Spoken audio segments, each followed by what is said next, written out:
in my 30 years, it actually goes beyond the lubricant industry. I've encompassed, it encompasses the global management and sales of various sustainable bio-based products that are currently being used in the printing industry, even including currency. The U.S. government, I have seen the products being used that are actually biorenewable in making U.S. currency. Adhesives, mining and oil field, SBR rubber, concrete, paper production, paints and coatings, biofuels, believe it or not, synthetic logs, asphalt, agriculture, dust control, and etc. The lubricant industry, what it fascinates me is it's a very complex in its product needs and demands. It is an industry that has been using and still uses some bio-based products, but they're very heavily dependent upon fossil-based products. It's an old industry. It's an industry that I see that what keeps me engaged is it's going to go through, and it is going through now, but it's going to go through more changes with increasing pressures from sustainable bio-based products. And this is going to drive innovation. So that's the part that really interests me as far as where we're going from now in the next 5 to 10 years.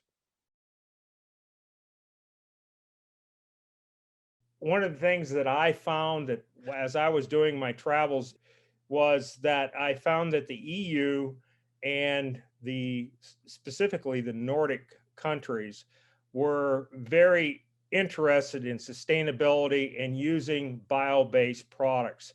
So I spent some time at paper mills over there and communities where they were using district heating and district power that were generated off the paper mill that were using bio-based sources and were converting off fossil fuel like number 6 that they use to heat and power their communities.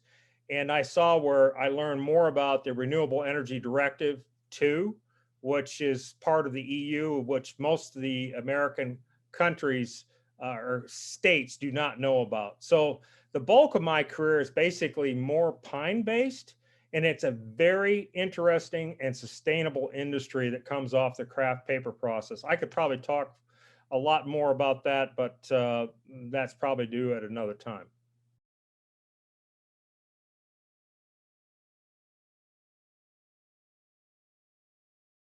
Well, absolutely. And that's one of the reasons why I named the company that I did and formed the company BioRenewable Solutions.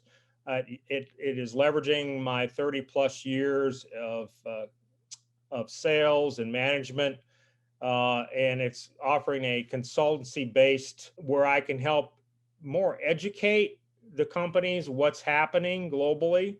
And I see that starting to happen now in some of the publications, but most of the people that I used to call on here in the States specifically were unaware of what's happening over in Europe. And that's becoming more and more known, but I still think there's a gap that needs to be addressed. And I believe that there's some companies outside of the US or new startup companies here that I could help them market and sell their product line. So that's primarily the focus of my business. But it all goes down to, I think, helping people understand what the goals are that are happening in Europe, where they want to become net zero, carbon net zero by 2050. And of course, RED 2 directive does have goals for 2030 and 2050, and trying to leverage these international business relationships where everybody's on the same page, trying to move towards that goal is very important.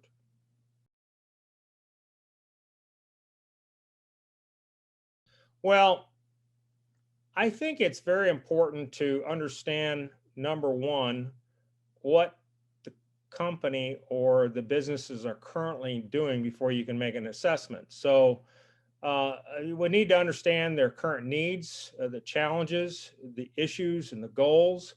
What are the drivers to make the change before one can make any recommendations? And why do they want to change? Are they committed to make the change? What do they know about sustainability? and what do they know about the changes that are going on within the EU and the Nordics specifically.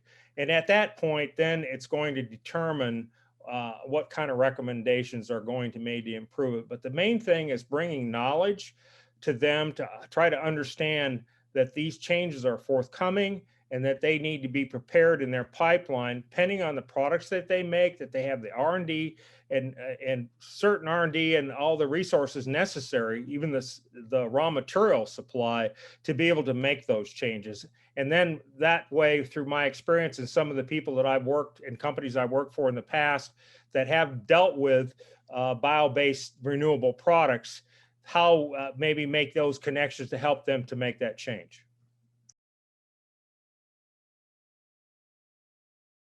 Well, I can think of one right away, and it's one that's attending the Lubricant Expo, is Biosynthetic Technologies. It's an Indianapolis-based company. They're part of the Heritage Group, which is a privately held, family-owned business. They are incredible, some of the products they make. And with the SLI technology to help replace base oils, which is based primarily, they're coming out with new products all the time, but some of their products are based on castor, the ricinoleic acid derivatives, which is a derivative castor. But they now recently, I've read that they're promoting some of their soy-based products. So I think, as far as knowing what all the other different innovations are coming, I think through this, it's going to drive innovation, but that's the first one that comes to mind.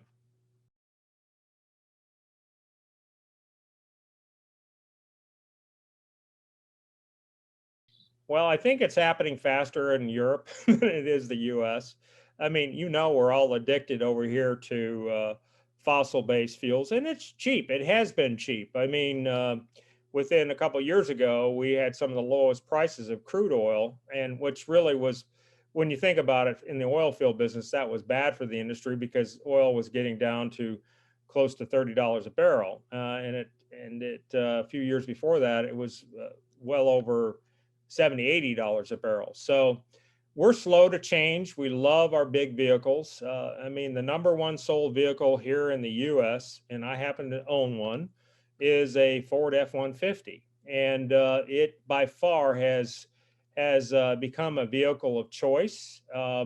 Even for a luxury vehicle, you get that. So we're slow to change. I think with what we're seeing, if one reads the tea leaves right, with the changes toward amongst the big three, you've got GM already making commitments to become all EV within the next 5 to 10 years.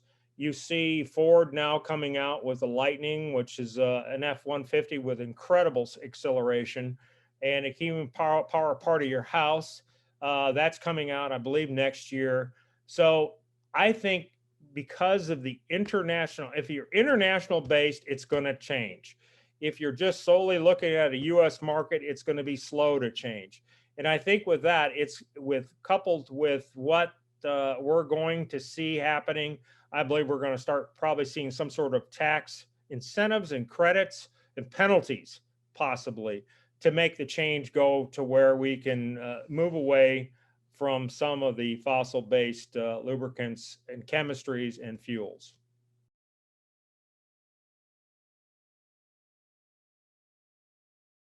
Well, I think that's really a great question. One of the things about having a fossil-based product in lubricants, I mean, we've been using it for well over a century.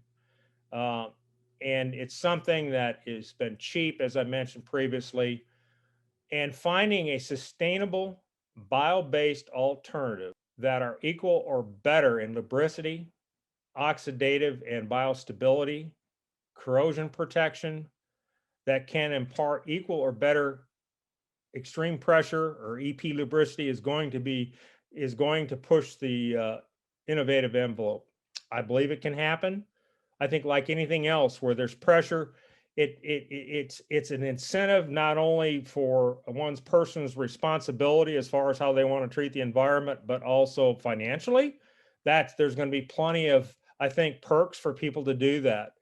But I believe that in the interim, we're going to probably see some sort of hybrid types of products based on fossil and bio before you finally make that transition.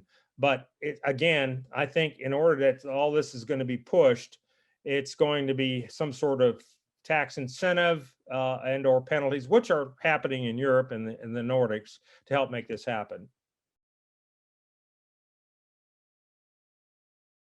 This is one of my favorite questions. Seriously. When I first heard about you guys, I was contacted by you folks, and what I really got excited about is that I see the Lubricant Expo as a gathering globally of people that are not only producing the additives, but the finished products, the testing, the lab testing, the raw materials that go to make the additives, that go to make the finished fluid, that go to make the products. You know, if you're going to be a company that's making EVs and seem in order to reduce your carbon footprint, to me, it only makes sense that you're probably going to make your plant be carbon net zero. In order to do that, you've got to be also using products inside that to make your product, to make your finished product. And the thing that I see that, you know, STLE, ILMA, and all their great organizations, and some STLE, you have to be a member, and I'm not complaining about that at all. I understand the organization. I was part of it. But I see that the Expo, Lubricant Expo, brings an international perspective. It gets everyone on the same page. You've got now from almost cradle to grave of the producers, the products, the users, all together in one area where they can all network and understand what's happening and where the markets are going. And I don't see any other opportunity that's in that, or that's in any kind of organization that does that on an international level. So that's what really attracted me becoming a part of the Lubricant Expo. It's exciting times. I see that within the next 5 to 10 years, clearing up to 2050, beyond my lifetime, that this is going to be something that I see that's going to grow significantly.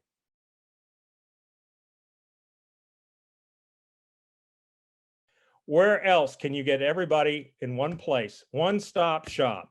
So from all the people that I previously mentioned, from the raw material suppliers, the additive suppliers, the finished fluid suppliers, lab, equipment, everything there. I could even see where this would be a part of some of the large automotive manufacturers coming together and finding out the resources that are out there. So it also brings the knowledge from a global perspective of what's happening in sustainability and renewable resources from, I think, the EU perspective, especially to those who attend from the US. It becomes a catalyst of new innovative ideas that will help address our future needs.